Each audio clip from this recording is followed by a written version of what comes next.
আমি নিজেকে যে কতটা গুটিয়ে নিয়েছি সেটা আমার বিধাতাই ভালো জানে।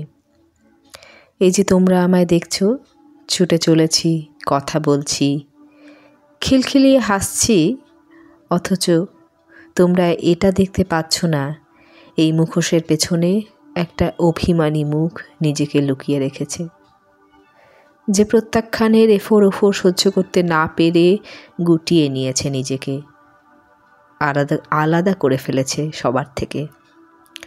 অভিনয়টাকে সত্য বলে চালিয়ে নিচ্ছে সবার মাঝে, কেউ টেরই পাচ্ছে না।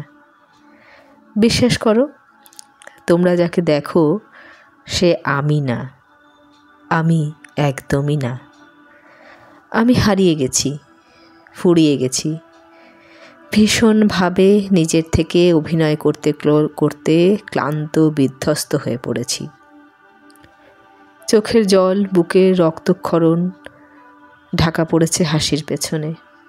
আর তোমরাও সেই হাসিটাকে সত্য ভেবে আমার সুখী মনে করে ঈর্ষা করো, করতেই পারো, আপত্তি নেই। অন্তত মিথ্যের পেছনে সত্যিটা ভেবে দুঃখিত আর ভাবলে না।